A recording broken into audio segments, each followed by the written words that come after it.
सर्वांना basic to advance किचनकडून Shri रामनवमीच्या हार्दिक शुभेच्छा। आपल्या भारतीय संस्कृतीमध्ये वेगवेगळ्या सणांनुसार वेगवेगळे तीर्थप्रसाद वाटले जातात। त्यातीलच एक तीर्थप्रसाद म्हणजे सुंठवडा। येणाऱ्या रामनवमीसाठी आपण हा सुंठवडा बनवणार आहोत। त्याआधी नमस्कार, बेसिक टू ॲडव्हान्स किचनमध्ये आपल्या सर्वांचे मनापासून स्वागत। पटकन आपल्या चॅनलला सबस्क्राइब करा, म्हणजे झटकन आपल्या व्हिडिओला सुरुवात करूया। चला तर यासाठी लागणारे साहित्य पाहूयात। इथे आपण 1 वाटी सुके खोबरे खिसून घेतलेले आहे, त्यासोबतच 4 चमचे धने, पाव किलो खडी साखर आणि 1 वाटी सुंठ पावडर। इथे आपण डायरेक्ट रेडीमेड सुंठ पावडर घेतलेले आहे, पण तुम्ही अशा प्रकारे सुंठ आणून त्याचे बारीक तुकडे करून मिक्सरला वाटून पावडर बनवू शकता। इथे आपण 5 ते 6 वेलची घेतलेली आहे। चला तर सर्वप्रथम आपण 1 वाटी खोबरे छान भाजून घेणार आहोत। आपल्याला हे जवळपास 1 महिनाभर स्टोअर करून ठेवायचे आहे, त्यामुळे यातील मॉइश्चर जाण्यासाठी आपण हे छान खरपूस भाजून घेणार आहोत।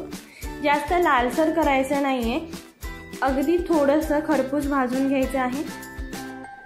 अशा प्रकारे आपलं खोबरं छान भाजून झालेलं आहे। हे आता आपण साईडला काढून घेऊयात। हे थंड झाल्यावर आपल्याला वाटायचं आहे। त्याच पॅनमध्ये आता आपण मगाशी जे 4 चमचे धने घेतले होते ते थोडेसे भाजून घेऊयात। धन्यामुळे आपल्या शरीरातील उष्णता कमी होण्यास मदत होते।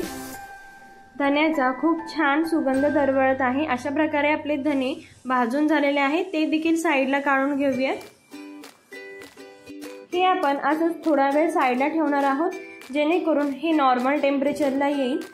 आता त्यामध्येच आपण 50 ग्रॅम सुंठ पावडर ॲड करणार आहोत, सोबतच 250 ग्रॅम खडी साखर।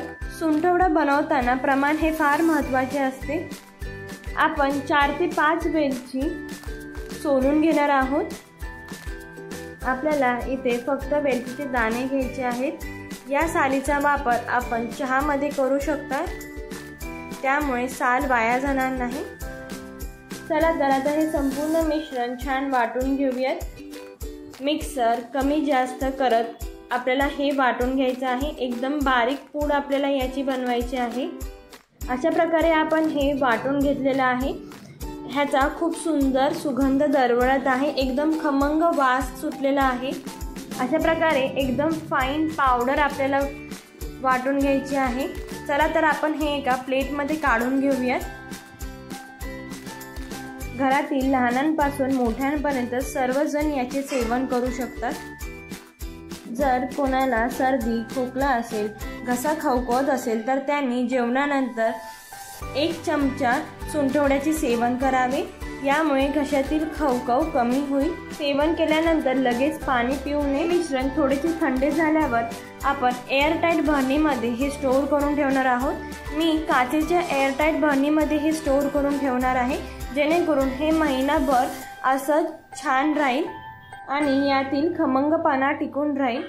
सुंठवडा फक्त सणासुदीलाच नाही, तर आपल्या दररोजच्या आहारात असायलाच हवा, कारण की हा फार लाभदायक आहे। हा व्हिडिओ आपल्याला नक्की आवडलेला आहे, त्यामुळे पटकन आपल्या चॅनलला सबस्क्राइब करा आणि आपल्या अनेक फॅमिली मेंबर्सला हा व्हिडिओ शेअर करा, म्हणजे ते देखील घरच्या घरी सुंठवडा बनवू शकतील। सोबतच आजचा व्हिडिओ कसा वाटला हे कमेंट सेक्शनमध्ये नक्की सांगा आणि आपल्या चॅनलवर कोणते व्हिडिओ पाहायला हवेतील हे देखील सांगा। संपूर्ण व्हिडिओ बघितल्याबद्दल आपल्या सर्वांचे मनापासून आभार। भेटूयात पुढील व्हिडिओमध्ये।